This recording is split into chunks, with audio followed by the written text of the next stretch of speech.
but it really wasn't easy. When Mike came to the Knicks, his dad was Henry Bibby. That's a jewel I feel. Before I Bradley, make sure I pay all my bills. Let that bang through your woofer. I'm 6-time defensive player, Dave the Busher. This is NBK, nothing but Knicks. When Sim passed the assist, you know that it's #1 show that breaks down the game. If you can't play defense, stay out my way. Dribble the ball, come down the lane. 5 seconds on the shot clock. Who gon' win us the game? You wanna hear? This is NBK, nothing but Knicks. When Sim passed the assist, you know that it's #1 show that breaks down the game. If you can't play defense, stay out my way. Dribble the ball, come down the lane. 5 seconds on the shot clock. Who gon' win us the game? You wanna hear Nick updates and trade rumors? Post-game reviews, this the place you tune in. So tell a friend just to keep the ball moving. Like the page if you feeling the movement. Every game we coming to win. Give us a sub like a player that came off the bench. This is NBK, nothing but Knicks.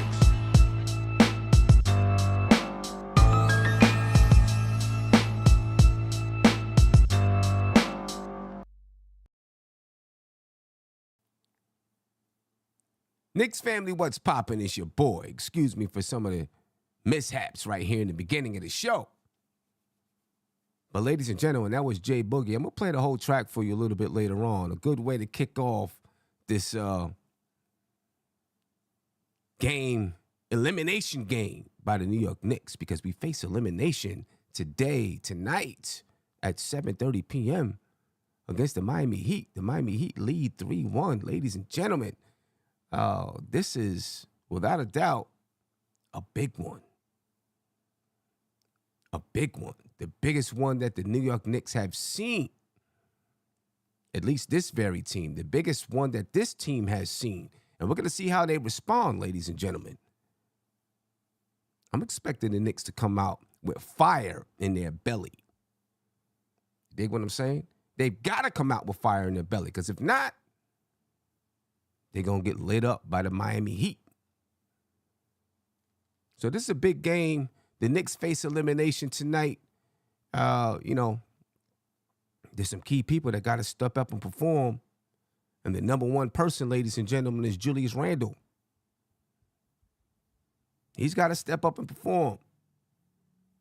I guess it was a decent start the last game in trying to reclaim himself in the playoffs. But he's still got to do better. He's still got to do better. And, some people were upset with some of the things that Julius Randle, said about the team. Some of the things, he didn't really say it about the team. He said it about maybe Miami wants it more. So there were some people upset about that. A lot of people upset about that, as a matter of fact. I wasn't one of them. And I know people are probably like, oh, of course you're not one of them, because so on and so forth. To me, Mark Berman, I think, said it best. All a reporter wants from players and staff is to be candid. Players and coaches, that is to be candid. And that's what he was. You know what I'm saying? And he didn't point at anybody else. He said, if we want to not get eliminated, we have to do better. And that starts with him. He's got to do the little things. He's got to close out on every possession and close out the right way. There were times when he did close out, that he closed out the wrong, just lazy, bad closeouts. All off balance and all of that. So he's got to start with the closing out. He's got to start with the hustle on every possession. He's got to start throwing his body around to grab the rebound. He's got to go to the basket aggressively. He's got to stop holding the basketball and just strike when the opportunity is available. It's got to start with him.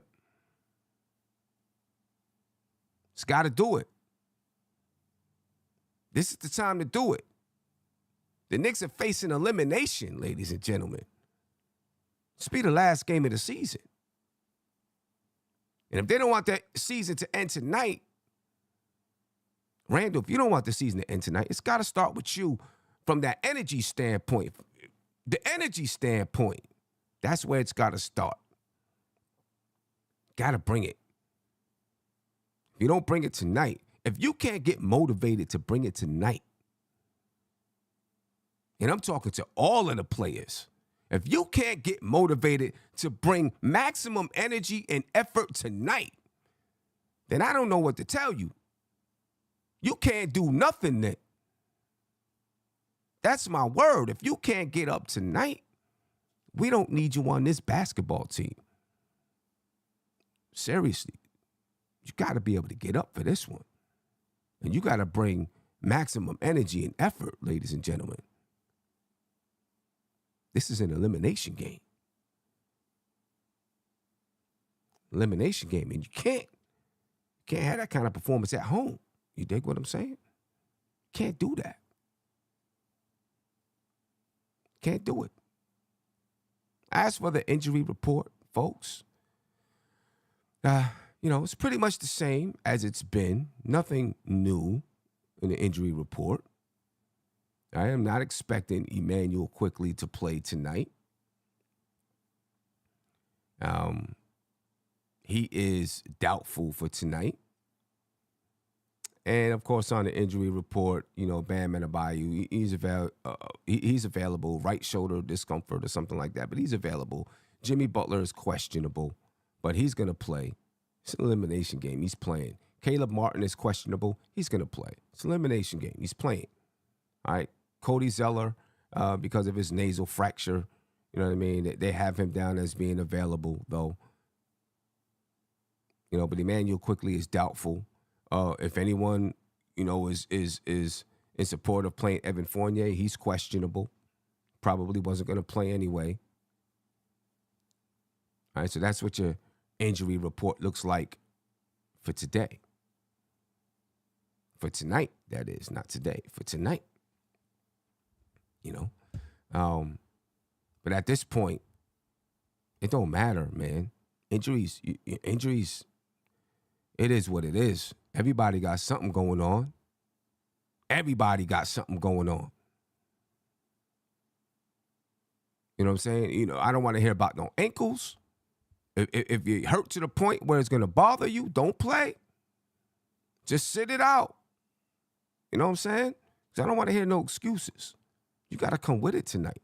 Ain't no excuses. There's nothing. You got to come with it. And that doesn't necessarily mean you're going to win the game just because you come with it. But if you don't come with it, you can guarantee that you don't win the game. That's a guarantee. Got to bring it.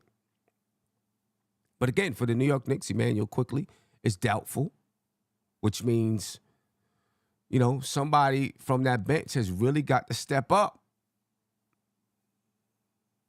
Somebody got to step up off that bench, man. Last game, the Knicks got killed on the bench. They got killed. They got killed. We're going to get into it a little bit deeper, but they got killed on the bench. And it's not just last game. It's been happening the entire series. That the Knicks have been getting killed on the bench versus the Miami Heat. You're not going to beat this team that way, right? Especially with the way that this team is playing. This particular Miami Heat team. Eric Spoelstra, man, he's got these guys playing. I mean, everybody. Spo has this team, has all of the pieces fitting, right? Nobody's trying to play above their level. They're just doing what they do within their roles. And that's all you can ask. And they're doing it well. Where with the Knicks right now, they're just out of sorts. Right? They're out of sorts. And so with the Miami Heat, it doesn't matter. It seems like it doesn't matter who steps in. They understand exactly what they're supposed to be doing. And they're executing. Obviously there's specific plays that are set up for specific players, you know what I'm saying, which is, that's how you maximize the talent that's on your team. No matter, lack of talent, whatever it is, that's how you maximize it. Got specific plays for specific players to make sure that you can capitalize on their strengths. And the Knicks have not been doing that, ladies and gentlemen, in this playoff series. Not at all. They just haven't been capitalizing on any of the strengths of their players. Besides Jalen Brunson, the Miami Heat are doing everything that they can to make it tough for Jalen Brunson. The problem is he's not getting much help out there. He's not getting much help at all. So the bench has got to step up, with Emmanuel quickly being out. Josh Hart had probably his worst game as a Knick the last game they played. Right? Probably his worst game. You're not really expecting Josh Hart to score up a lot of points anyway. But he normally gets his points through knocking down some open threes in transition, getting some dirty buckets. He's really got to do that tonight for this team. He's really got to do that tonight. He's got to do it. But again, ladies and gentlemen, as far as the injury report is concerned, for those who are just joining me, for the Miami Heat, Jimmy Butler is questionable. You can bet your buckets he's going to play. If that's even a thing, betting your buckets, I don't know. But Jimmy Butler is questionable for tonight with a right ankle sprain. Caleb Martin is questionable tonight with a back contusion. All right, Bam Adebayo is available. Cody Zeller is available, right? But all of these guys are going to play. For the Knicks, Emmanuel quickly is doubtful. He's probably not going to play. All right, and if you had hopes of Evan Fournier getting in the lineup to knock down some threes or whatever, he's questionable for tonight with an illness. Most likely not going to play. That's your injury report, ladies and gentlemen. Let's move on to the starting lineups because I think you know who these starting lineups are, right? For the New York Knicks, we've been through it for the entire season, when talking about the lineups. Nothing different here. Jalen Brunson, Quentin Grimes, I'm expecting. All right. In that starting lineup over Josh Hart, R.J. Barrett, Julius Randle, and Mitchell Robinson. Nothing different there. Now, I wouldn't expect anything different from the Miami Heat either. Right? For what? Why would they do anything different when they have a 3-1 lead in this series? And they've basically dominated the series. But for giggles, for the Miami Heat, Gabe Vincent, Max Strus, Jimmy Butler, Kevin Love, and Bam Adebayo. Those are your starting lineups. Okay, for the New York Knicks, again, Jalen Brunson, Quentin Grimes, R.J. Barrett, Julius Randle, Mitchell Robinson. And for the Miami Heat, Gabe Vincent, Max Strus, Jimmy Butler, Kevin Love, and Bam Adebayo. All right, those are your starting lineups for tonight. All right, now let's start breaking this game down a little bit and really taking a look at what's been happening throughout this series. Because you've seen, I'm going to say this.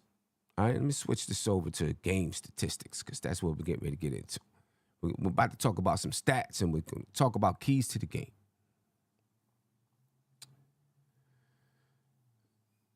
You know when this series really switched, in my opinion, ladies and gentlemen? The series switched in game one.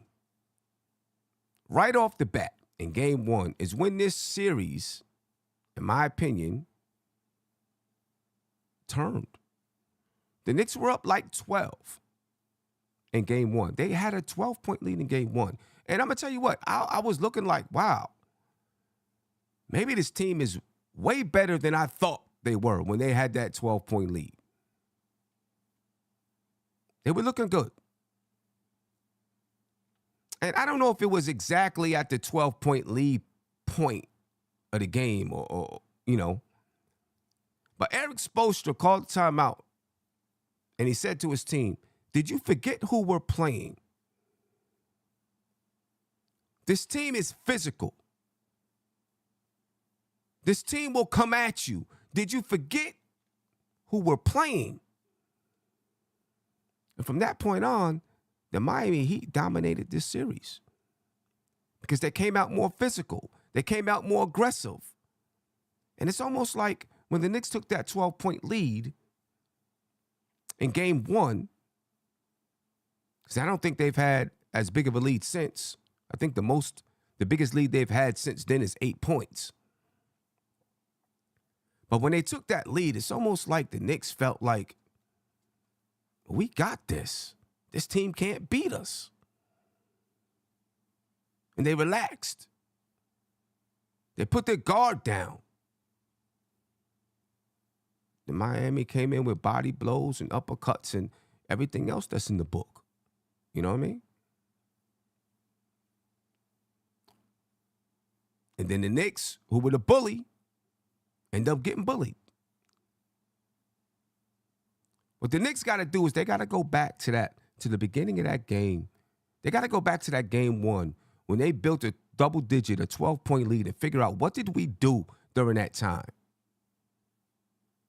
And hopefully they already did that, right? They already went back to it and said, what did we do in game one? What did we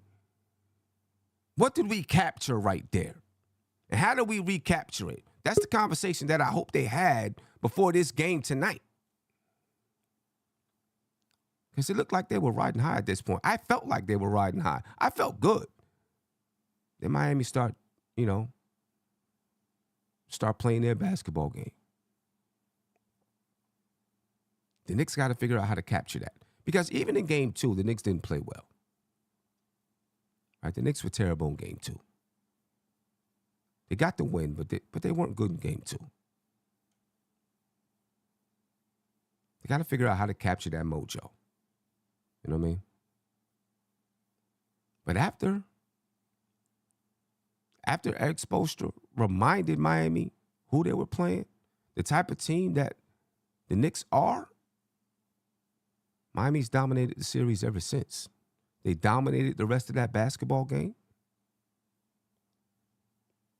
The Knicks won game two, but, it definitely wasn't pretty. And obviously the Miami Heat dominated games 3 and 4.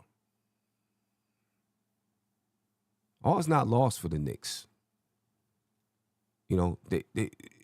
We've seen this team be streaky. We've seen this team respond to adversity. We've seen this team be resilient all season long.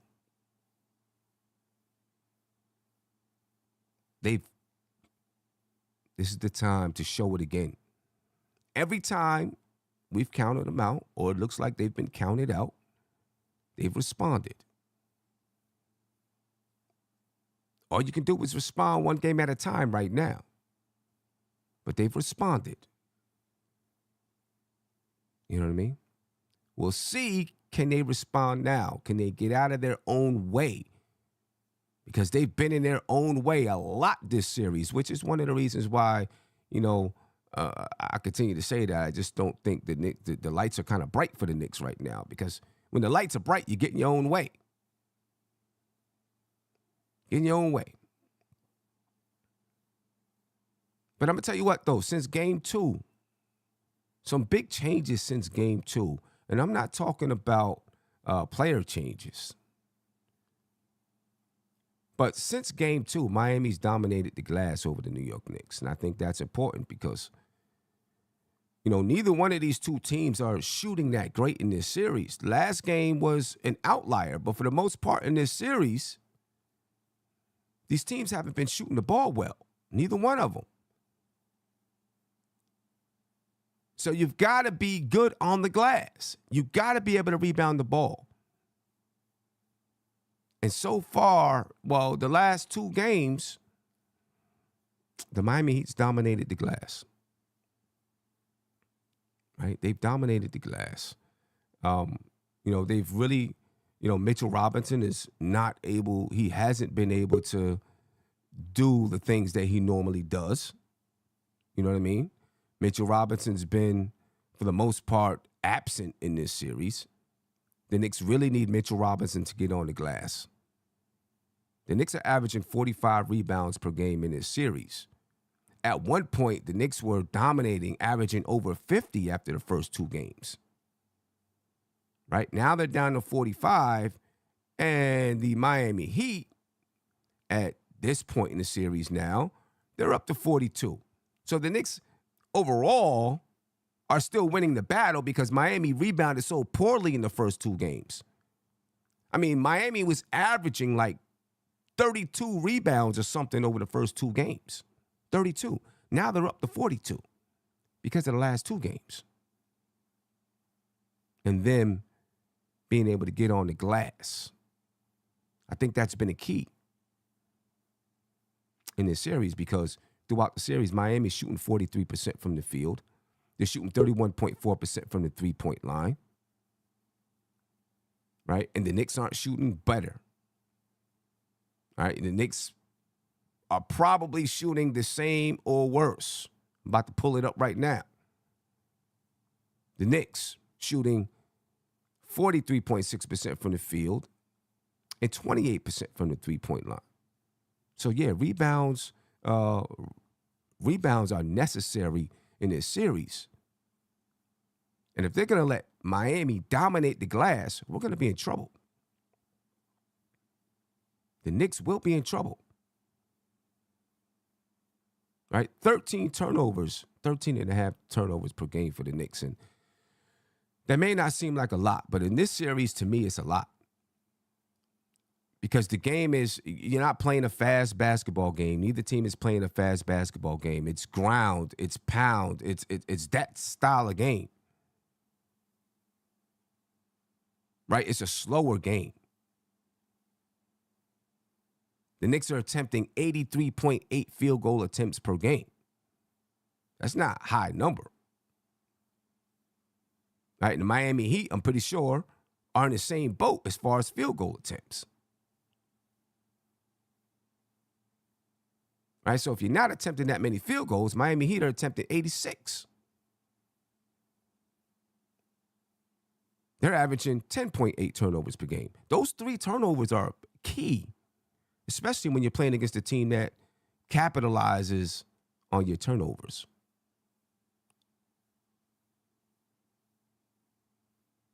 And some of the turnovers are lazy, and then the Knicks aren't getting back when they turn the ball over to stop Miami from scoring. I mean, it was evident. First quarter, I think it was, when Julius Randle tried to throw a lazy bounce pass to Jalen Brunson. The ball was stolen. He didn't get back on defense. Threw his hands up like the referees did something wrong, and that was his turnover. Those plays are happening the entire series from a bunch of guys. Full court fast breaks from from the team scoring. The Knicks score, and Kevin Love gets the ball out of bounds and finds Max Strus or somebody in transition. Those plays right there kill us. And that started in game 1. That started in game 1. Or maybe game 2. But, at the beginning of the series. Those plays are critical.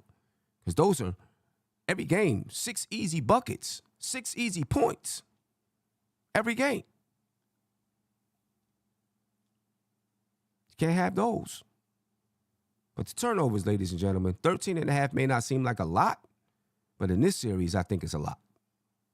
It's a lot of turnovers. The Knicks got to do a better job prizing each possession, taking care of the ball, feeling as though, that ball is your lifeline. You dig what I'm saying? You got to value each possession. Let me get some guys in here, We got people here today.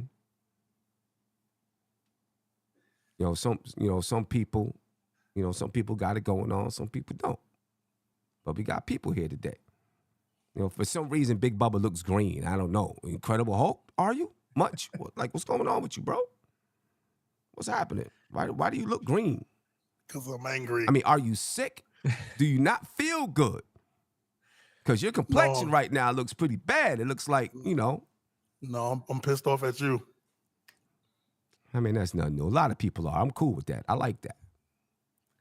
I like it. You know what I mean? But Big Bubba, for old time's sakes, man. For old time's sakes. I had to give it to him. Just because he's big. Sim only doing that because of our text messages that we were going back and forth. Nah, I do that because I love you, my man. That's all. I love you. I love you too, Sim, man. Shout out, first and foremost, shout out to you. Shout out to MBK, Tony Crow, Black is Time, Andy, White is Time. Come on, man. Sorry about that. No, Sim, listening to what you're saying. It's literally when I go home. It's either win or go to Cancun. Yeah. You got to take it each possession, like you said. You got to those 13 overs. 13 turnovers in the playoffs is pretty much 20 turnovers in a regular season. I mean, it depends on who you're playing. It depends on the style of the game. I mean, if you're averaging 120 points per game, those 13 turnovers may not be bad. When you're averaging, I mean, Miami's averaging 106, 107. The Knicks are averaging 99.8. Yeah. Those 13 turnovers are a lot. But if you were averaging, both teams were averaging 125, it's a difference. It's the ratio that I'm concerned about. And to be quite honest, if you want to really break it down, besides Game 3, the Knicks have played good defense for the most part. I mean, scoring wise, compared to what Miami was doing against the Bucks, they were averaging almost 120 points, and they had three guys on the. They averaged 124 points versus the Bucks. They averaged 124 points against three players that are on the first team or defensive team, pretty much. So I mean, it's to me the smaller problem, like you say, the turnovers, and the guy me and you were arguing about through our text messages, to me, is a main contributor to why we are where we are. Of course, he's a main contributor. But you got to fix some things. And the reason why we're there. Of course, he is. Yeah, and point blank, man. I mean, Randall just has to play better. I mean, point blank, there isn't no secret formula to me. It really isn't a secret formula to how the Knicks can win. The Knicks Randall has to play better. We have to limit stupid turnovers. And to me, also, especially with those Kevin Love passes, you gotta have to treat this like football. When you got your safety in the backfield, because your safety is supposed to really be your security blanket, so that if your guy gets beat by the corner, your safety's there to clean up your messes. And if I'm watching film, man, you got to get guys back. You got to get. Well, the thing is this: they have to know who has floor balance. If Jalen Brunson goes in and scores, his guy might be the guy running back. Somebody, whoever's at the top of the key, whatever it is, they got to have floor balance. Too many times, and normally that's your other wings and guards that have that floor balance, because your bigs are down trying to help get some offensive rebounds or whatever it is. That's going to be dependent on who's positioned where. You just got to be aware, though. Yeah. If you see R.J. Barrett took a three, his guy might be running down the court. Whoever's on that opposite wing got to get back and help, or whoever's at the top of the key got to get back and help and stop that. You can't fall asleep. You know what I'm saying? Because those are so detrimental. It kills us. It kills us. It does. And also, too, I know people getting mad at Mitchell Robinson, but I have to give it exposure to this, man. Him playing a power forward, Bam, as a center, it's been genius for the Miami Heat. I don't think Mitch is really used to having to guard a guy that can be around the perimeter so much as like a Bam. He's honestly never been asked to guard power forwards for long periods of time. And I think that's been a big thing. Going small has actually been a reason why they're rebounding pretty well. Well, even though we're still out rebounding them, but it feels like they're out rebounding us. But going small has been killing us. I mean, I don't, but they did that in game 1 and game 2. Like, that's the way that they've played all season long because they don't have any other bigs on the team. So once they take Kevin Love out the game, it's wings and Bam Adebayo. And they're out rebounding us with wings and Bam Adebayo. You know what I'm saying? To me, it's all hustle. And just being smart. Like Bam Adebayo is boxing. He's boxing Mitchell Robinson out at every turn. You know what I'm saying? If it's not Bam Adebayo, then it's Kevin Love. And they're making it a point to say, we got to get a body on Mitchell Robinson because we know how much of a good offensive rebounder he is.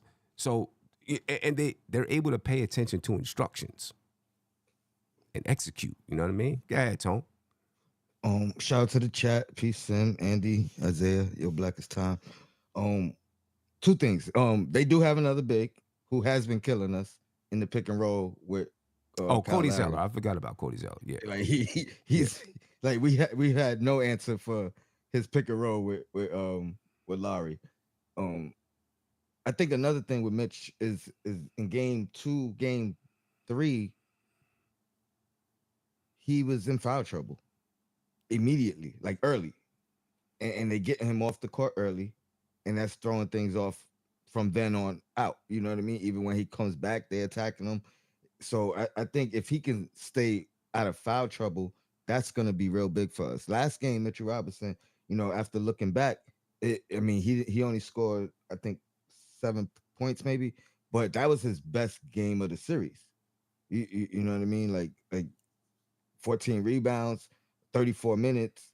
Like he still had a little bit of foul trouble, but he wasn't kept off the floor. I think if we could get him on the floor, keep him on the floor, we'll be all right.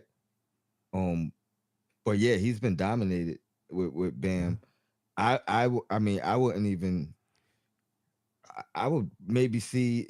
I know it's probably tough to put him on Kevin Love, but I would try it. Maybe Randall on Bam could kind of balance things out a little bit, and then you kind of deal with. He's already getting in foul trouble anyway.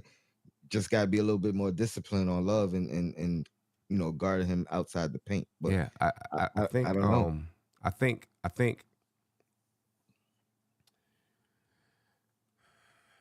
even in game 1, right, Mitchell Robinson had 14 rebounds.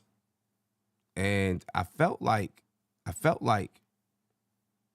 even though he had 14 rebounds, I didn't feel like he was the same on the glass. I didn't feel like he was as dominant on the glass, even though he had 14 rebounds. I mean, there's a lot to be said about the way that Miami's playing him and boxing him out and putting the body on him. It's keeping him away from grabbing some of those really crucial rebounds. You know what I'm saying? Where in the Cleveland series, he was consistently grabbing crucial rebounds, getting crucial putbacks. You know what I mean? Mm-hmm. That would, either, when the Knicks would have a bad offensive shot, Mitchell Robinson would clean it up. Miami has made an effort to not allow Mitchell Robinson to clean up the boards. You know what I mean? And then if he gets the board, they're not letting him score. Right, exactly. Exactly. He gets the board and he got the ball down low, you know what I'm saying? They're coming and getting it, and that's been I think that's been really, really critical in this playoff series, especially with as many rebounds that are going around because neither team is really shooting the ball well. You know what I mean? So I think that's pretty critical. And the Knicks need to find a way to get Mitchell Robinson on that glass, help him get in position to get on that glass. 4 offensive rebounds is what he's averaging in this series. 3.8 defensive rebounds is what he's averaging in this series so far. He's playing 25.4 minutes per game. He's only averaging, as far as blocks, he's averaging 1 block per game. But the big thing is having him out there to grab those boards. I think that's key. You know what I mean? Caller, I'm going to get to you in a minute. Andy, What's up? What's going on with you, bro? What up, Sim? What up, Tone? What up, Isaiah? Well, Sim, I'm surprised about two things. For me, this series we're losing this series because of the shooting. Basically, the shooting from three. That's the main focus for me. It's not even about Randall's defense, not even about Mitch playing subpar IQ, not showing up the whole playoffs and stuff like that. The second thing is, I'm wondering why are we single pointing in out Julius Randle. He had an efficient game last game. I understand his flaws on defense, but if you want to be picky like that, look at Jalen Brunson's defense. He's horrible as well. Nobody's pointing fingers at him. We're looking at Julius Randle as a leader. I'm not sure he's that guy. I was thinking that when we got Jalen Brunson, he's the leader now. He gets paid more money. So I don't know why we're still picking about on Julius Randle. I guess it's the honeymoon period for Jalen Brunson. Yeah, And it I is. understand, and I kind of understand that. But, when you look throughout the whole season, I think most of us were still surprised and happily surprised about Julius Randle play.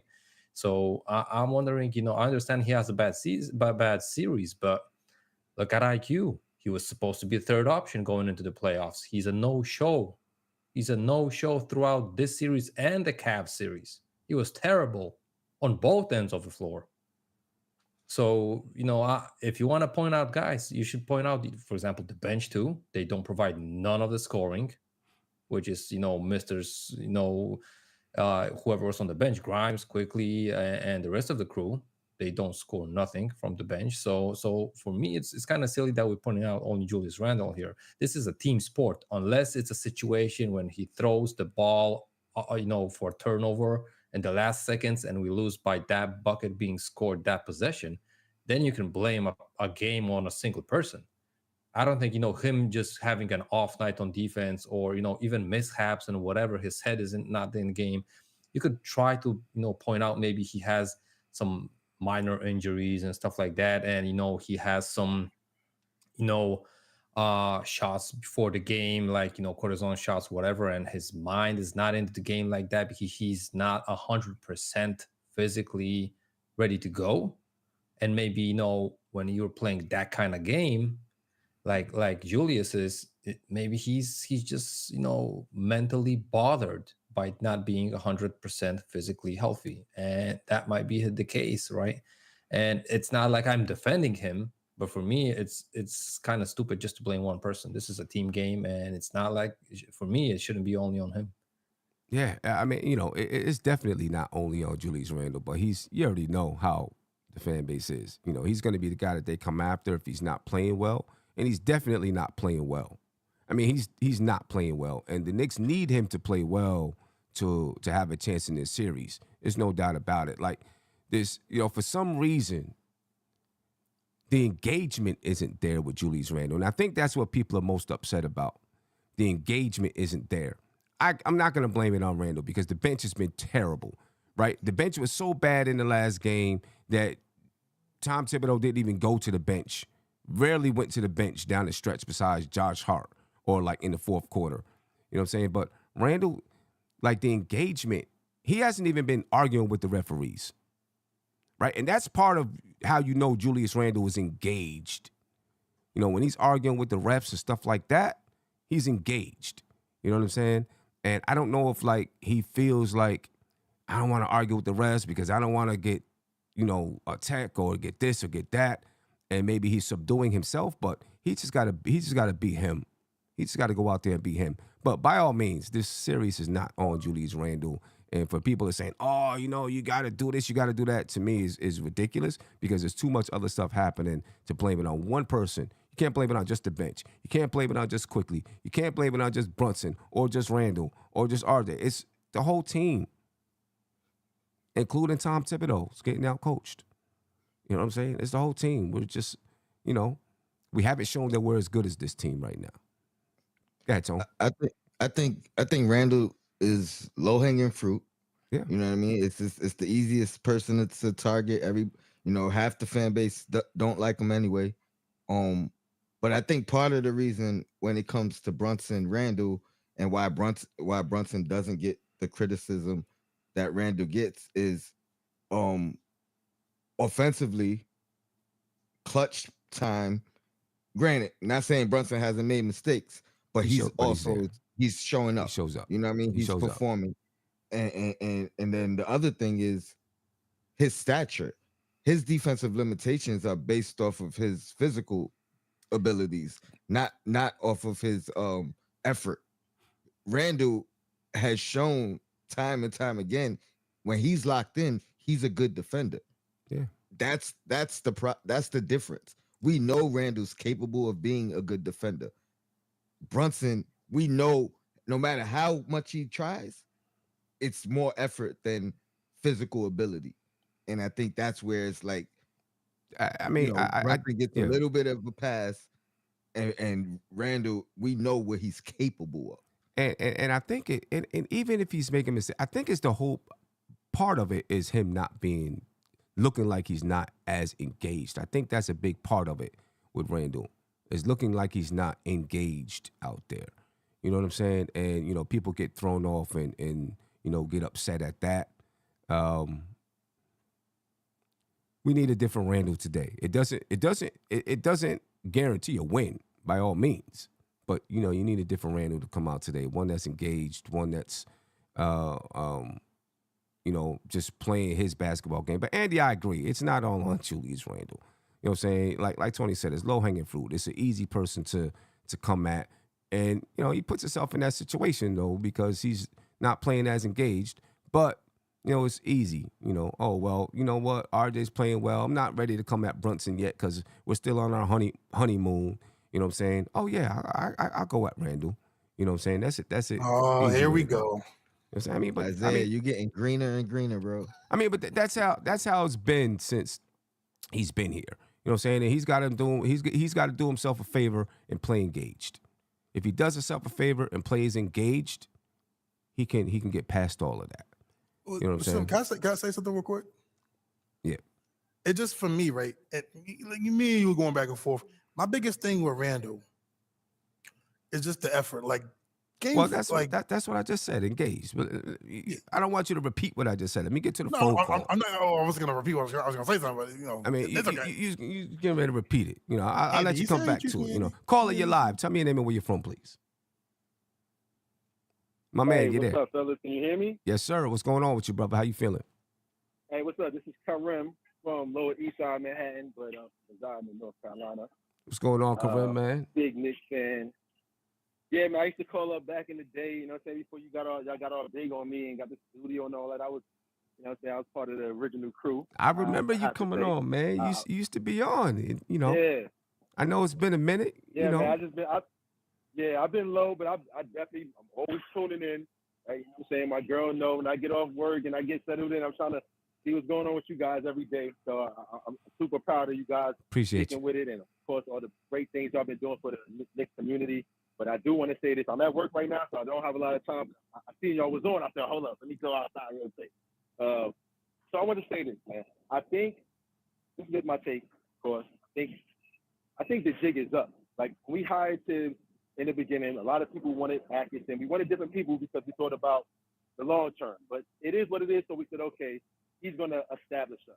I think this iteration of the Knicks, personally, and it's not over yet. It's not over yet. And I'm going to speak on a little bit on why I'm saying this.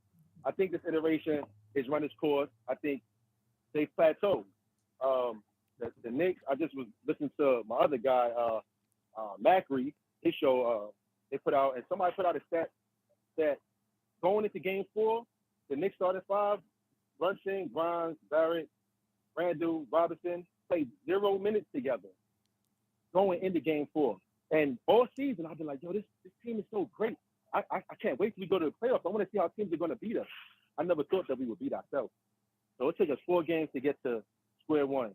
And that's, getting our starting 5 back out there. So I think that is a little bit too late for us to get back on track, because the way Tibbs, what I'm seeing is in Tibbs, he's looking out coach to the point where he's making adjustments from game to game, and Spoelstra's making adjustments from minute to minute. I've seen them in the start of the third quarter. They denied Brunson the ball, so RJ had to bring it up.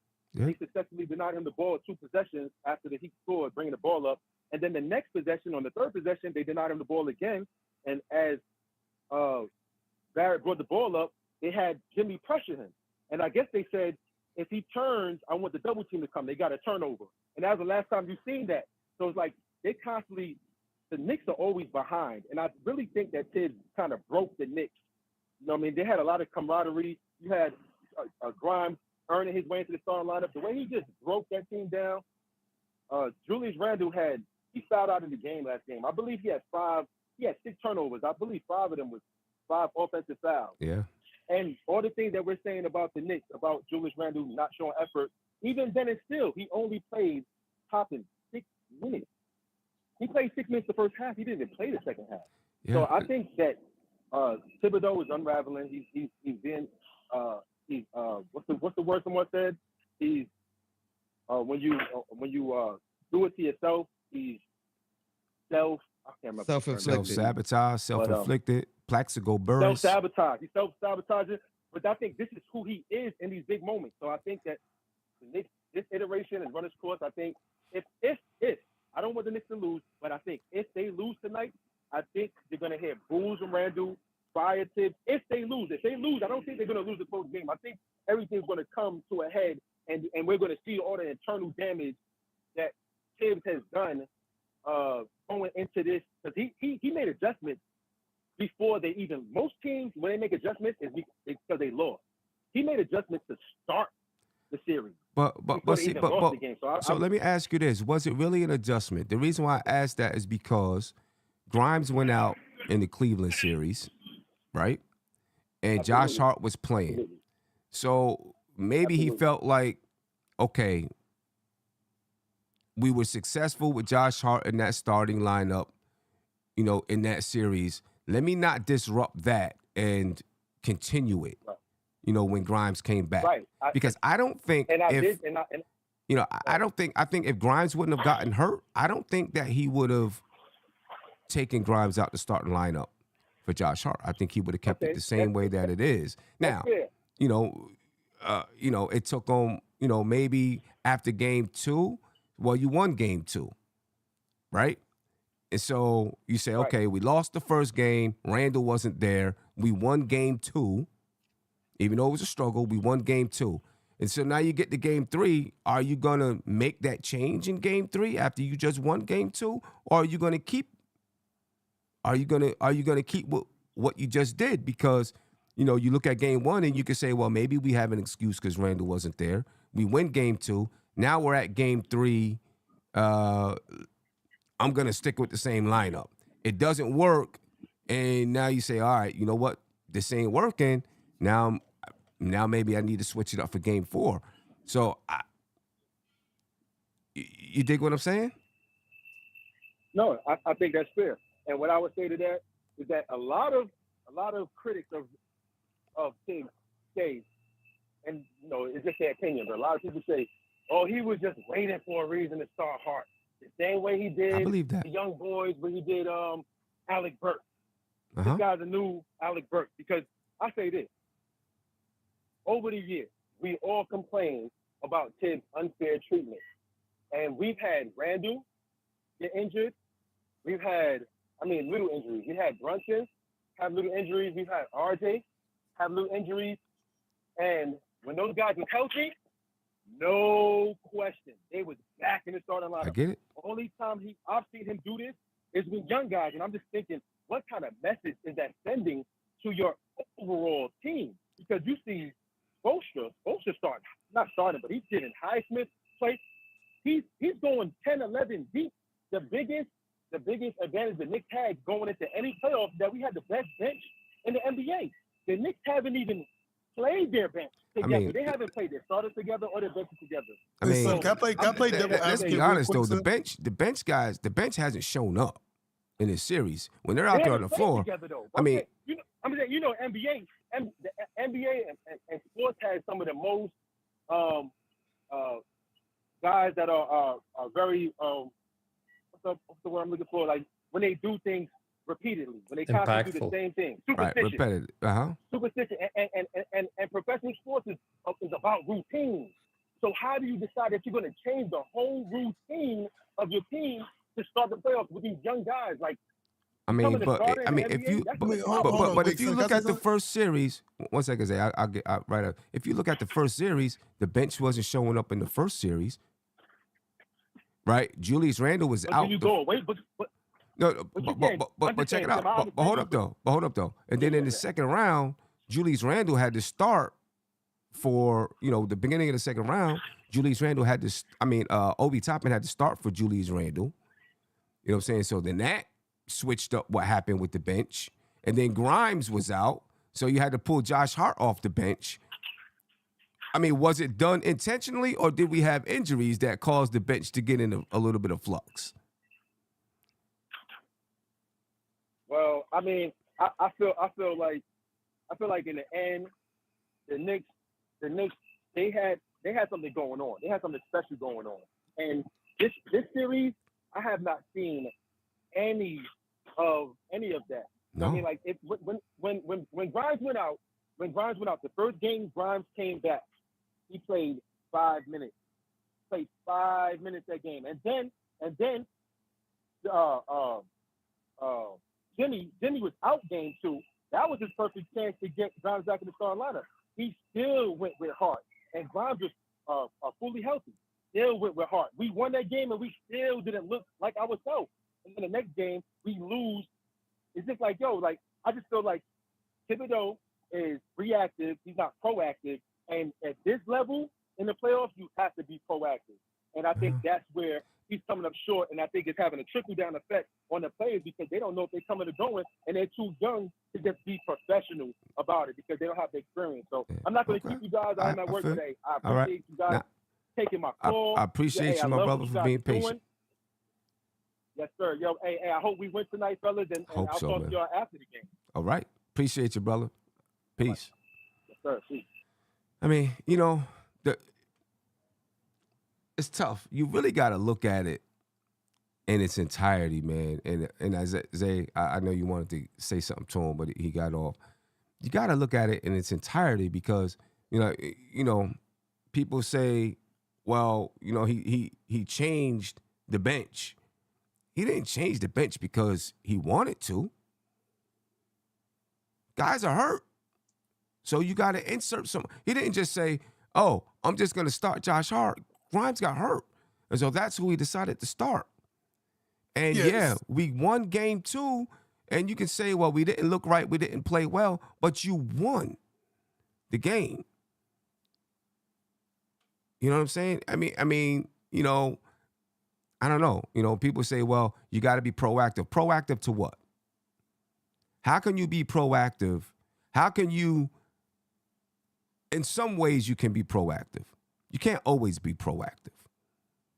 In some ways in basketball you can, right? If you know somebody doesn't play defense well, you can proactively protect them defensively. You know what I'm saying? But, you don't know, you win game 2. You don't know what's going to happen in game 3. So you can say, well, let me just put Grimes back in there just in case, just in case this happens. I don't know. I think, So, I just, he's been out coached. I can tell you that. I don't know if it just has to do with what's happened with the lineups. You know what I'm saying? I don't know if it just has to do with that. I think it's more Eric Spoelstra is way more prepared, I feel. You know what I'm saying? And, people are saying that he's making in-game adjustments, and he is making in-game adjustments. But those in-game adjustments, I believe, come from outside preparation. It's not that he's new. What'd you say?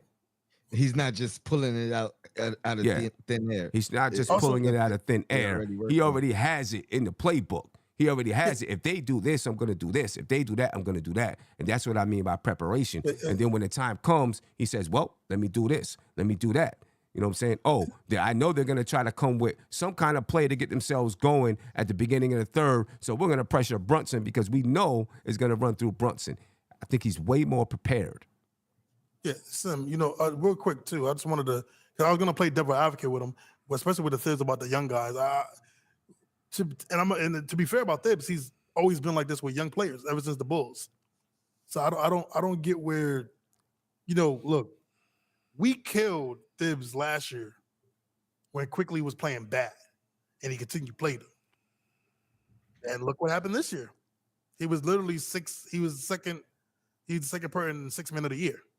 We went from hating Quickly last year and Thibs sticking with him, and this year we praised him, except Andy, and he became 6 men. He was second, becoming 6 men of the year. So people got. I don't get mad at Thibs with that with the young guys. I mean, me personally, I thought he should have played, put Grimes back in the starting unit third game, but he didn't do it. Things happen. But I will say this too. I wish people would understand, right? Eric Spoelstra is a great coach. He's one of the greatest coaches of all time. Why do we always forget who his boss is? Yeah, of course. We talked about that. We talked about, we talked about one time him having a mentor right up there that can say, hey, what do you think about this? What do you think about that? Not that he doesn't do it himself, because he's a great coach. Maybe the best in the league right now. Yeah, he is to me. And it's crazy, Sim, because if you look at Spo's background, he was a video. He worked in the video thing, breaking down videos for Pat Riley and them. Yep. So he knows every small detail. And then again, I mean, when you got Eric Spoelstra and Pat Riley, I guarantee you they're in the same room watching film and thinking of strategies. I mean, you got two of the top 15 best head coaches of all time working together against Tom Thibodeau and these guys.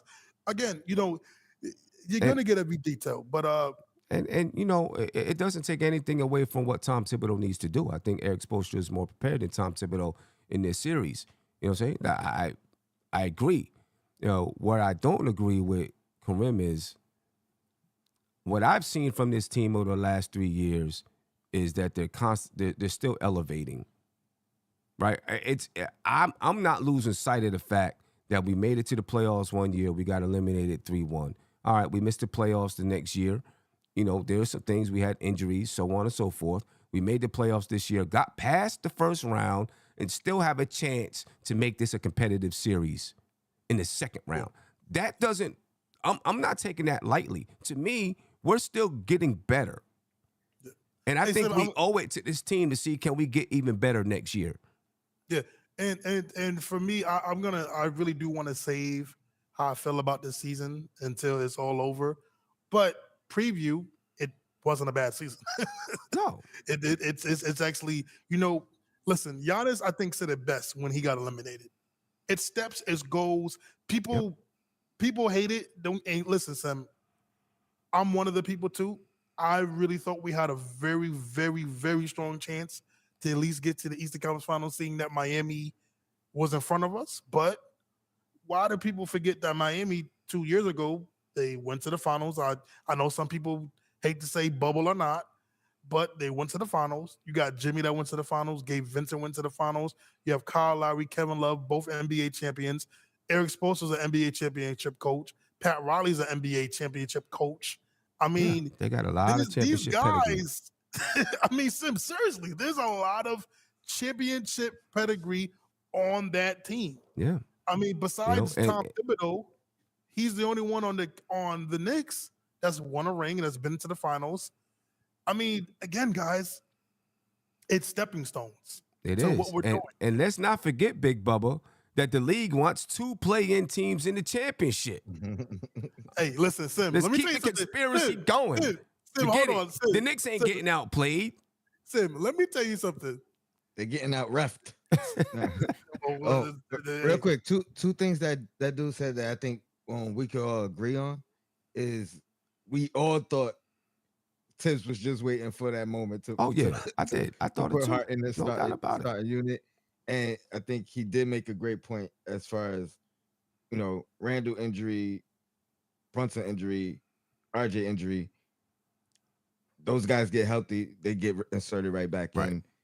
So I think those are just 2 things that you know what I mean, that were very true. I mean, I agree, but also Quentin Grimes in Cleveland series, 3.7 points per game, 18% from the field, 11% from the 3-point line. That's what he averaged in 3 games in that series. Josh Hart, he averaged in that series 11.6 points per game, 56% from the field, 45% from 3. So maybe that's part of his decision making too. And you know, it's always easier when it's hindsight, but you look at last game, he made the switch, and now all that energy we called for from Josh Hart, you know what I mean, all that impact in the game, that was his worst game, Yeah. like you said, as a Knick. You, Yeah. you know what I mean, when he went back into that Right. Because unit. if he would have put Quentin Grimes back in at the beginning of the series, I can guarantee you there would have been some people saying, why did he put him in? He didn't play good in Cleveland. Agreed. That's There the would, part of there being the would coach. definitely have been some people that said, why put Grimes back in when he averaged 3.7 points per game and shot 11% from three 100%, and 18% from the field? Why put him back in? Josh was shooting what, 50% from three? And Josh is shooting 45% from three and 56% from the field. Right? There So would be some people that argue that, son. right? So they would have put up the numbers. They would have put up the verses. exactly. You know what I'm saying? So also too, and the caller too saying, I was a little confused, like what Tony was saying about our bench and the production. We're getting zero production for our bench. Like, I mean, you're talking about quickly averaging what, 5 points for the, only one smiling right now is Andy from ear to ear because he's ready to have the "I told you so." But our bench production. I mean, look at our last game. We lost by what, 6 points? We lost by 7 points, 8 points, something like that. 8 points. 8 points. Randall gave you 20. RJ gave you 24. Brunson gave you 30 something. 30 something. And like Josh Hart gave you 4. Hartenstein gave you 2. Mitch gave you whatever. Grimes gave you 6. I mean, Grimes gave you 9. I think Grimes gave you 9. Grimes gave you. So you're literally talking about the RJ, Randall, and Brunson gave you what, 70-something points? Yeah. I don't. Somebody just asked me, Lucas, Eureka, said, how many threes the Hart shoot a game? Well, in the Cleveland series, Josh Hart shot 2.2 threes per game, and Quentin Grimes shot 3 threes per game. So maybe, and I'm just guessing here, maybe Tom Thibodeau thought, well, Grimes needs to get more shots. He's not getting in that first lineup. Maybe if I keep him on the bench, he'll get more shots on the bench. Right? And we'll be able to use him as a spark plug off the bench and being able to, get more shots up, because I think Grimes needs to get more shots. Especially quickly not performing. Right. So, I mean, there are different things that can go into a coach's decision making. This is where, you got to be part of the team to know what the coaches are thinking. You got to be in there in the locker room, hearing it and be a part of it, know what those discussions are. From the outside, we can look and say, oh, my God, he should have put – I thought that Grimes should have went back in because I like Josh Hart's change of pace off the bench, right? I do. But I wasn't upset that he kept him in because you can look at the numbers and see why and see what he was thinking. You know what I'm saying? You can see what he was thinking, but we're fans. We're going to question it all the time. There's no doubt about it. I love these discussions because it really shows you how tough coaching is. Yeah. You know what I mean? Like we all hear fired coach and he should have did this, he should have did that. But when you start breaking down and looking at stats and looking at ideologies, you know what I mean? It's never a clear-cut decision. You know what I mean? Like you can make a mistake, but you can have the right intention in your mistake. You know what I mean? It just was the wrong move. Tony, or it didn't work. Tony, you're talking about, I remember a couple years ago, people were talking about fire Eric Spoelstra. Yeah. People were talking about this year. They were talking about fire Eric Spoelstra. They were saying that 3 weeks ago. You know what I mean? Like, fire Eric Spoelstra. What is he doing? He can't especially after when LeBron left and D-Wade retired. It was really, what is he doing? He was overrated. LeBron and D-Wade carried him. Now he's the 15th greatest coach of all time. in the top 15. You know, it's tough, man. Hey, Sim, I was gonna ask you a quick question. Are you gonna play the you gonna play the audio from today? I didn't have it queued up, but Oh, no. okay. Oh, Why? What was said? oh no, I didn't didn't hear listen it. to it yet. It was just RJ and Jalen talking to the media. Oh yeah, no. Didn't have it queued up. Okay. Yeah, but what are your keys to this game, though? What are your keys to this game? Effort. That's what I want to know. Definitely Yeah, effort. Effort. Yeah, mine is pretty simple. Some Randall got to play better. Effort. And then we have to limit turnovers. So I think what's better? What's better for you? Is it just the for effort, Randall? or is it the scoring? Is it the effort, or is it the scoring? For Let be me, honest. it's because he didn't score. Look, he didn't score bad last game. He didn't score bad. I mean, that's what I'm So asking what you. was What's the better? numbers? It was like 9 for 12, I think, if I'm correct. Yeah. He shot the ball. I mean, Randall's averaging 18 and 12 for the series. I think, we probably want and expect him to be more towards 25 and 12, right? Yeah. We need those 7 points, especially in this series. For me, it's him being engaged. That's the big Yeah. part for me. Because I'm He's gonna got to be honest with more you, man. engaged. He's got to be I engaged. was just Yeah, I he was only just took 2 shots in the second half. Well, because those offensive fouls don't count as shot attempts, but so that's taking away another 2. But yeah, other than those 2 offensive fouls, he had 2 shot attempts Yeah. in the second half. It was- We need more than that. Need more. yeah, I mean, I'm not gonna lie to you. I think we're overdue for a Randall 30-point game. I think we're gonna need one of those. well, really listen, badly. he's only shooting the ball 15 times per game. Yeah, we That's but not you going know, to get it. yeah. Not if you're not right. Listen, we know you need someone better than Randall eventually on this basketball team, right? But right now, live and die by it. Who cares what fans are saying or anyone else? Live and die by it, man. 15 shot attempts per game is not enough. It's not good enough. And they got to be good shots. They got to be quick shots to the basket, right? 50, come on. So I like when Randall doesn't think, man. He just goes. Yeah. He plays the great Billy boy that he does. Takes good. He could take good threes. I'm not mad about the threes. He's not hitting them though. He's 22% in this series. But some of his threes to three-point me, line. this is the thing about I go with the effort. Some of his threes are he's just shooting them to shoot them. I don't think he's taking good threes. I think he's being lazy. That's the part that's really bothering me. Because like game 4 really bothered me with it. Because I know we all seen the Tommy Beard breakdown video of him being lazy. We all seen it. You can't do that. I'm sorry, bro. I mean, yeah. I don't know what's going on. That's what I mean. But you can't do that. That's what I mean with the engagement. I need him engaged. I want to see Randall tonight arguing with the referees.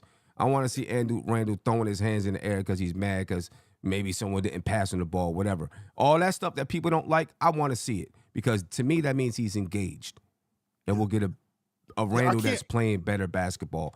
That's what I need from Randall tonight, man. I can't. Man, listen. Someone said the best. He acting like this is game 20 of the regular season.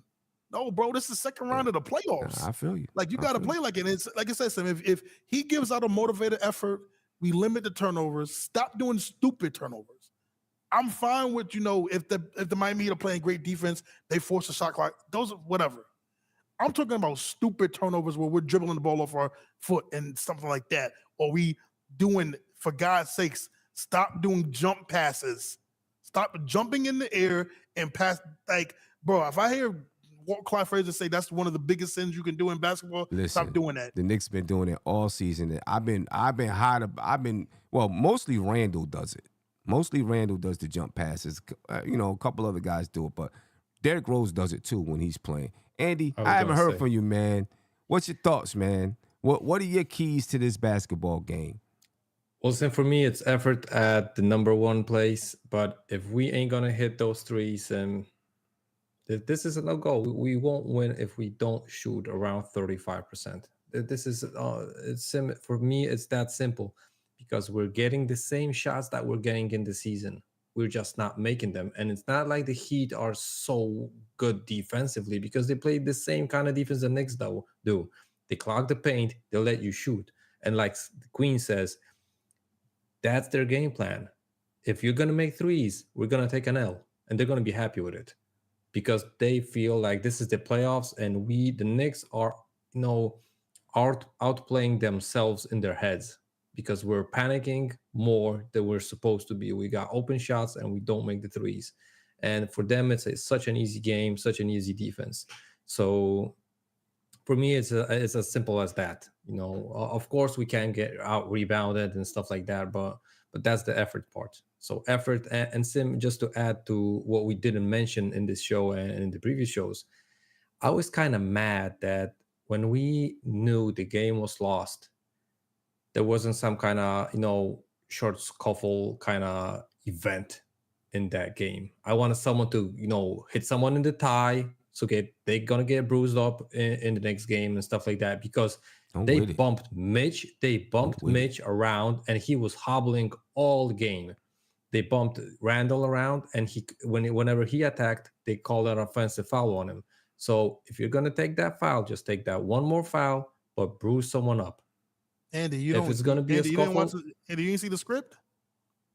I saw the script, but I'm just saying what I didn't see, as far as I wanted it to be. And if this requires, going out, I'd rather go out like that and leave those guys, bruised up and going into the next game, not 100%. Don't get booed off MSG tonight, please, for God's sake. I'm with it, Andy, because I see things and with the way that they play, right? Bam steps on Brunson's ankle. That's the Right. play right there, Sim. He Right. stepped on it and stayed on it. And stayed on it. And then, act like he didn't know his foot wasn't on the solid right. ground. And then Max Struss or Caleb Martin, Gabe Vincent, whichever one it was, Straight moves up his under foot Brunson. right under Jalen Brunson. The same with Cody Zeller and Randall. Whenever Randall is trying to, pump fake and go up, Zeller is going to chicken wing him in the ribs, so he feels it. Yeah. And then you have I mean, I seen a picture someone posted after maybe game 2, right? Where RJ Barrett's going to the basket. Right. And you got Jimmy Butler's taking his leg. And clearly, I mean, you can look, and he's intentionally trying to trip him. That was Lowry, I think. Oh, it was Lowry. You're right. It was Lowry. Yeah, it was Lowry. Intentionally trying to trip him. Okay? Like, this is how they're playing. The Knicks got to match that energy, man. Yeah. You got to match that energy. Yeah. If it's got to be dirty, you got to go that way. You got to go that way. Yeah. And, it's going to be too bad if we started at this game because we're going to get in foul trouble unnecessary, right? But that's why I wanted to see it in the previous game. Bruise them up. The game is over, but that they're going to feel you in the next game. That should be the thing. Yeah, because, when I'm going to tell you what, when Cody Zeller tried to, get mad and stand over Julius Randle, somebody should have cold-cocked him. Right. Mm-hmm. Props to Hartenstein though for being the quickest one over there and kind of we ain't doing that. Yeah, he did. But I agree. I agree. You know what I mean? For me. No, go ahead, Tom. Go ahead. I want shot attempts, right? I want us to win the shot attempt battle, win the offensive rebounding battle. Well, let me just name the 4 categories: offensive rebounds, second chance points, shot attempts, and fewer turnovers. If we could dominate 2 of those areas and win a third, we could win the game, because that's been our calling card, and that's also been what they've been either dominating us at or staying even with. Like, we've won the rebounding game a couple of games, but not by much. We ain't dominated. You know what I mean? We won the offensive rebounding game a couple of times, but we ain't dominated. We need to dominate 2 of those areas in a game to win. I get you, Andy. We need to shoot better, but I'm not hanging my hat on that because we haven't done it all year, right? So if we do it, I agree, we could win easy, right? But we could win without shooting the ball fantastic if we dominate them second chance points, them offensive rebounds, limit our turnovers, and whatever the other area I said. But see, I think Spoelstra knows that too, and that's why they're working so hard to limit those second chance points. Because that's been a calling card of the Knicks all season long.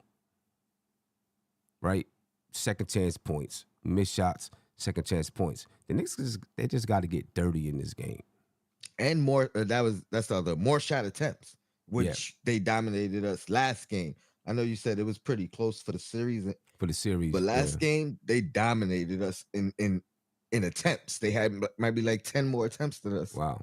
And that's something that we used to do. That was part of the reason we could sustain not shooting the ball well from three, because we'll get an extra 5 attempts. You know what I mean? We could sustain not shooting the ball well from the floor because we'll have an extra 10 attempts. Yeah. Nah, definitely, man. I think the Knicks, like everyone has said, energy, got to come with that energy. If you're not coming with that energy, I think, we'll definitely be in trouble. So we got to come with the energy. I think getting back, on the glass, like Tony's saying, getting those offensive rebounds, and it can't just be on Mitch. We got to realize that Mitchell Robinson is being, boxed out. So Julius Randle got to help out. RJ Barrett got to help out. All these guys got to come in and help out on the glass. You know what I mean? Defensively, I think we got to stop double teaming defensively. I don't think it's working for us. You know what I'm saying? We double Jimmy Butler every time he has the ball. They kick it out, swing it around the perimeter, and find a wide open shooter. And we're running around like chickens with our heads cut off, trying to scramble to find somebody. You know what I'm saying? He said it in the post game that he loves it. He said he loves it. It makes the game so much easier for him. And if you watch it, when Miami's scoring, it looks easy. That's what makes it so frustrating to watch. They're not struggling to score. You know what I mean? Like, they're literally giving the extra pass, and it's an easy basket. Tony, I was legit pissed off watching the last game because I'm watching Miami move the ball, and like Sim said, the Knicks are just looking completely lost. Like, they're running around, and then boom, it's just a wide open shooter. Just simply because the Heat are moving the ball. Things like that frustrate me because I hate when it's so simple.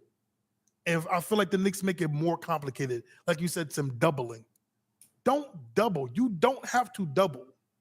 Like, if Jimmy is a superstar. He's going to score regardless. Again, he did this against 3 guys on the all-defensive team. He averaged 35 points. I mean, I feel like allow him to, don't double him. If he starts to get crazy hot, maybe you think about, okay, maybe we throw a double team at him. But right now, it's just not working. But double him ain't working. I wouldn't even do it. I wouldn't even do it if he's hot because, again, right, you can beat a guy that's going crazy. I mean, we've seen it with multiple plays. I mean, I watched Damian Lillard drop 60, almost 50-something points in a play. He dropped 55 points in a playoff game and still lost. Mm-hmm. You know what I mean? And it's. I have a big philosophy when watching guys play defense and doing stuff like that is that, you let the superstars are going to get theirs. You got to stop the others. If you stop the others, you got a good chance to win a game. Now, don't get me wrong. There's going to be a lot of times when superstars are going to take over and he can win the game, but you still need help even when you're a superstar. Even if you're scoring high, you still need guys to help you score. So we got to stop the other guys, stop double teaming. Like you said, stick with your man. And I'm a big advocate about this. The Knicks got to move the ball. It's been an Achilles heels for this team, and it's one of the big things of this season, is if you move the ball, you got a better chance to get a good, high-quality shot. Again, you're playing into the Miami Heat's defense by just doing one-on-ones because they know you're going to do that. They know that when you – besides going up top when they do the little play action up top, they know it's going to go into a one-on-one. Yeah. They know it's going to go into a Jalen Brunson or a Randall ISO. So why not throw something that they know that I think they'll be shocked that they see the Knicks start moving the ball. If the Knicks starts moving their mans. I think they'll be shocked that they want to know what to do. Because they know the Knicks so well that they know they're not going to do that. Yeah, the hard thing is, I mean, there are times where they're moving that ball Miami, they're doing a really, really good job closing out and getting to the, like the Knicks, there'll be the Knicks will swing, and Miami, a player is right there. Like, they're on it. You know what I'm saying? Are they not calling 3 seconds in the paint?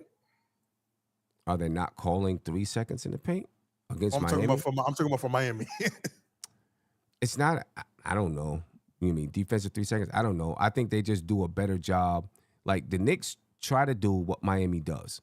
But with the Knicks, they seep so deep into the paint that when the ball is swung to the other side, they're not moving with the ball to get out to their player. If you would look at Miami, when the ball swings, like their player's not staying stuck in the paint. They're inching closer to the guy that they're supposed to close out to, and they're not doubling like that. What they do, they wait until Brunson gets deep into the paint, then they send a bunch of guys around them. You know what I mean? So, and it's more of a, I'm here, I'm watching you. If you do something, I might double. With the Knicks, it's a little bit different, right? They got somebody coming as Jimmy Butler is. They got somebody coming. He's still holding the ball. Someone is coming. He's out on the perimeter. He can see it coming. Now a quick kick it, boom, boom, boom. Now the Knicks are scrambling all over the place.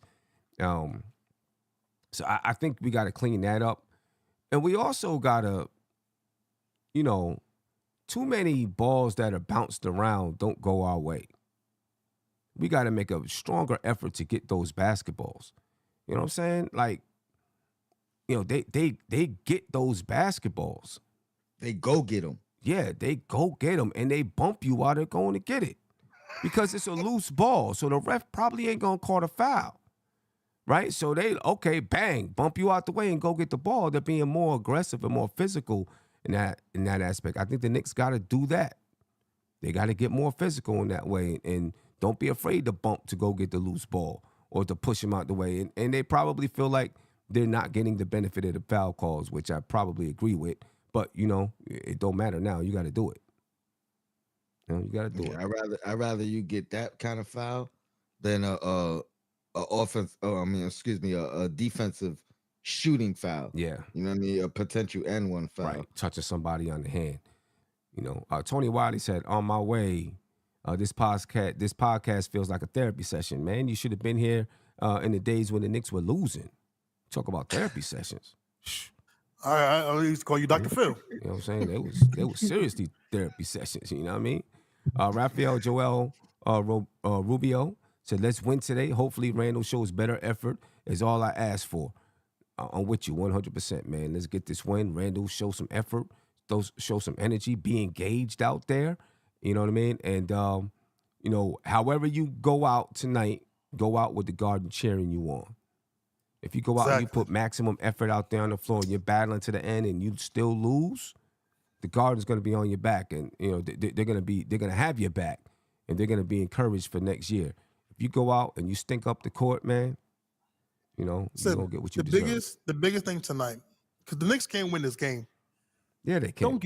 Don't get booed off MSG, man. Don't let the season be tainted by that lasting memory of that being the last memory of this season, because this season has been too good. The Knicks players have worked too hard for that to happen. Hold on. Yeah. Nah. I mean, don't get booed off. Let me switch this out real quick. There we go.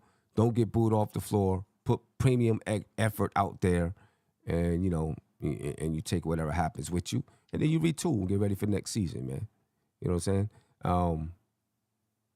Andy, you know what I did want to ask you? I didn't get a chance to ask you. And I guess this would be good for after the season, but how are you feeling about the season? Regardless, let's say the Knicks do lose. How are you feeling about the season? And would you be okay if they came back with primarily the same core? There might be some changes, but primarily the same core. How would you feel? Listen, for me, this team overachieved. I didn't expect them to be, maybe, like highest optimism scenario for me was like probably the second round. And it was like after, 7 games, the first round, and getting luckily into the playoffs and stuff like that. So for me, they overachieved. I'm happy with the situation we're in financially. If we are, able to trade for Fournier's contract, move D Rose unless we let him expire, and sign someone for that money and get Josh Hart back, I think we're going to be even in a better situation next season. And I'm not saying better like in the fifth seed, fourth seed, third seed in the East, but still with a higher ceiling as far as the playoffs go. Yeah. See, I agree. I feel like this team is getting better. You know what I mean? And people felt really bad after the last game because we went down 3-1, and they want to, emotionally, people like, yo, just get them, make some big changes right now. I don't know if that's exactly the answer. Well, Sim, if you would ask Knicks fans, if you're going to be, after the season goes, if you're taking a second round, playoffs for the next season, I bet you 99% would take the second round for the next season. Yeah, no doubt about it. You know what I'm saying? It's a big one. All we got to do is get one. We know we can get one against this team. We just got to get one. Get one. Man. I mean, that opens up so much if you get one. You get a win, right? You get a win. Now you go to Miami. Somebody was going to be up 3-2 after 5 games. You know what I'm saying? Somebody was going to be up. You would hope that it would have been you, so that if you go to Miami, you know what I mean, and you took the loss, you'd be coming back to the Garden. But somebody was going to be up 3-1. And Sim, it's like you said, this Knicks team is so streaky. We had 2 9-game winning streaks. Yep. And we got, 8-10 game losing streak. So, let's hope this losing streak ends today and a winning streak, starts. Starts, because that's exactly how this team has been. You know what I'm saying? You have a losing streak, winning streak. They've been resilient. Every single time their backs have been against the wall, or you count this team out, they've responded. I'm looking for them to respond tonight, man. I'm heavily predicting a win. Yeah. I'm predicting and a them Villanova boys, they know a little bit about win or go home. Yeah. Right? I'm predicting a win. I think the Knicks are going to come out desperate. I think they're going to respond. Do they win in Game 6? I don't know. But I think they're going to get this win tonight. I still feel like this team has too much pride. I feel like they have too much pride to go out like that. I think they get a win tonight. That's all you need. You get one win tonight. Now you go to Miami, and if you're playing well, you put a little bit of pressure on them. And then after that, you're even. You know what I'm saying? And anything can happen in Game 7. You're both in the same situation. But you got to get this one tonight, and you give yourself a chance in the series. Comes down to one game to get to that final game. You know what I'm saying? You give yourself a chance. Get this win, you give yourself a chance. Got to get it tonight, man.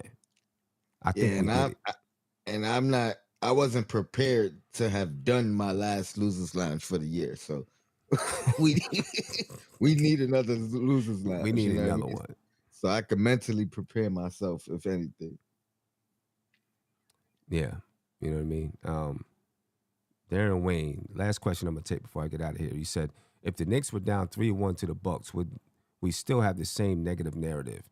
We probably wouldn't. We probably wouldn't, because I think most people were expecting that the Knicks were going to get past Cleveland and then, maybe lose 3-1 to the 4-1 to the Bucks. And what we may be, everyone is looking at Miami because they were a playing team and they were the 8th seed. Miami might be poised to go to the championship. They really could be. You know what I'm saying? They're much better than we all expected. Milwaukee, New York, all of us. You know what I'm saying? Right now, they may be playing like the best team in the Eastern Conference. It's hard to say. They had major injuries throughout the season. That's why they probably couldn't, pile up for the top 6 seed in the East. Let's be true about that. It's maybe not about the talent level, but this team plays really good. They play with effort each and every game. So I think, I think Jimmy was like absent for like 26 games or something like that. Lowry was out. So they had plenty of guys out. And that's why they probably didn't make the playoffs, Yeah. top 6 seed. So, They feel like a grown-up version of us. That's they do. that's Yeah, no doubt about it. They do. They feel like an adult version of us. You know what I'm saying? I mean, who's our oldest rotation player is Julius Randle. Yeah, we are the youngest, 28. and we're average 24.4 years. The youngest team in the playoffs, I believe, and for just for the semifinals is for sure we're the youngest team. So Yeah, I mean, Randall's our oldest rotation player at 28 years old. There's a lot of room for this team to grow. Despite what a lot of people think, there's a lot of room for this team to grow, in my opinion. A lot of room. So anyway, I'm gonna get Tony, your prediction for the night. Knicks win, man. I'm going all out. Knicks win big. Knicks win big. Okay. All right. No doubt about it. Andy? The Knicks win, but it's going to be below 10. I think it might be below like 6 even. But, a win is a win. I don't care if they hit a buzzer beater to get the W. As far as they get it, I'm going to be really happy. Yeah, no doubt about it, man. Let's get this win tonight, ladies and gentlemen. Let's get this win. And you know what? To help us get there, we might as well play this joint by Jay Boogie to end the show. All right, it's called Hot Winner, ABM. Let's so we're gonna end on that. Hopefully it's, good luck for us to get a win. All right, I'm out of here, ladies and gentlemen. Peace. I want to talk to the legends. It is the 50th. Because this is your year Special. to celebrate. Special. Let me talk to him. May 10th, 1-9, that's 7 trade. On the road to LA, that was a Thursday. 5 games, all it took for the series. I'm paying homage to the squad, if you hear me. We did something they thought we wouldn't accomplish. If you're a real Knicks fan, I know you rock this. Don't it sound like the net? That left hand jump shot missed the Barnett. But it really wasn't easy for Mike came to the Knicks. His dad was Henry Bibby. That's a jewel I feel. Before I Bradley, make sure I pay all my bills. Let that bang through your woofer. I'm 6-time defensive player, Dave the Busher. How we fight through them screens, follow your dreams. Straight out of Harlem, can't forget the Dean. No comparing to my flow. My mom's first crush was on the Pearl, Earl Monroe. Pull up from anywhere, I'm letting it go. From Caroline, Hawthorne, that Wingo. Coach Red already said, make no excuses. The all-star MVP, Mr. Jerry Lucas. That gut check, we in the paint game, we in the belly. That double-double off the bench from John Ganelli. That textbook before game nights, we all practice. That teamwork before the triangle met Phil Jackson. Make sure when playing D, you play your man tighter. The 8th pick, we drafted Thomas Riker. Them backdoor picks, you gotta back me. I'm on point, all eyes, Luther Rackley. I'm looking up to all the players in the Knick heavens, making sure your legacy get the full blessings. Legends, you are appreciated. Names forever spoken amongst the greatest. Thank you for all these years in Madison Square Garden, the shouts and cheers.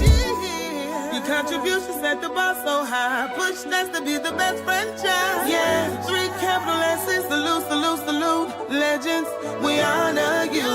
The city changed when the Knicks draft the style guard. Walt Frazier, legendary, the point guard. Them wide rims changed the league with a new look. That rock steady, the guy who was the first book. I'm always dressed for the action. Through the tunnel, I still can see the captain.